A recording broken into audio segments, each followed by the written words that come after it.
Katika makala ya leo tutaenda kuangalia aina 5 za watu wa kuwa nao makini kwenye maisha yako, hasa kwa sababu wanaweza kuathiri maendeleo, furaha au mwelekeo wako wa maisha bila wewe kujua mapema.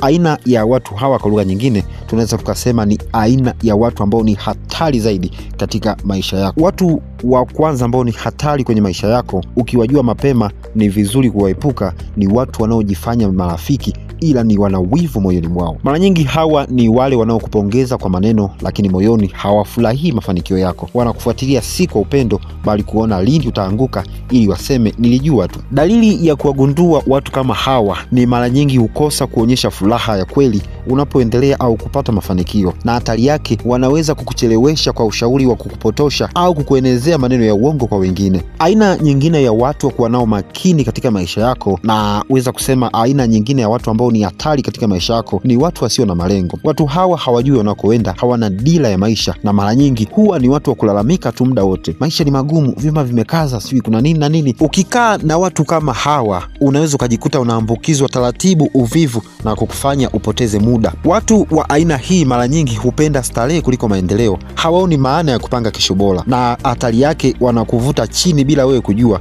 Badala ya kukutia moyo, watakukatisha tamaa. Aina ya 3 ya watu ambao ni hatari sana au ni wa kuwa nao makini sana, ni watu wanaotumia siri zako kama silaha. Hawa ni watu unaowaamini na kuwapa siri zako, lakini wanazitumia dhidi yako pindi unapotofautiana au wanapopata faida ya kufanya hivyo. Dalili ya watu kama hawa, mara nyingi wanapenda kusikia sana, lakini hawapendi kushirikiana. Hatari ya watu kama hawa ni kwamba siri zako zinaweza kuwa silaha za kukuharibia heshima, kazi au mahusiano yako. Aina nyingine ya watu wa kuwa nao makini sana ni watu wanaokudharau na kukubeza kila mara. Hawa ni wale kila ukifanya kitu wanaona sio sahihi au kina mapungufu. Hawatambui juhudi zako, bali wanatafuta kosa kila mara. Dalili za watu kama hawa ni mara nyingi hawaoni mazuri yako na uchagua kukosoa hata pale usipostahili. Hatari ya kuwa na watu kama hawa ni wanakujengea hofu, kukatisha tamaa na kukuzuia kuchukua hatua za kimaendeleo. Aina ya mwisho kwa siku ya leo ya watu wa kuwa nao makini katika maisha yako ni watu wanaojifanya wanajua kila kitu. Watu ambao tunasema ni perfect all the time. Hawa ni wale wanaojifanya mashujaa wa kila jambo. Hawapokei ushauri, hawataki kusaidiwa, na wakikupa ushauri huwa ni wa kujionyesha sana na si wa kusaidia. Dalili ya watu kama hawa ni ya wakubali makosa yao, na mara zote wana majibu kwa kila jambo hata kama halina ukweli ndani yake. Katika maisha ni muhimu kujua nani wa kumpa nafasi ya karibu, kwa sababu si kila mtu anayeonekana karibu anastahili kuwa sehemu ya safari yako. Chagua marafiki kwa akili, si kwa hisia. Jina langu naitwa Joakim Chawe, mwandishi wa vitabu pamoja na makala mbalimbali za kitaaluma. Unaweza kujifunza zaidi kupitia makala zangu za hapa na pale ukitafuta jina Joakim Production katika mitandao yetu mbalimbali ya kijamii. Kama ni mara yako ya kwanza kutazama katika channel yetu ya YouTube, usite kusubscribe na kubonyeza alama ya kengele ili pale tutakapokuwa tunapakia video zetu mpya usiwe wa mwisho kupata hizo updates. Stay connected with us and God bless you.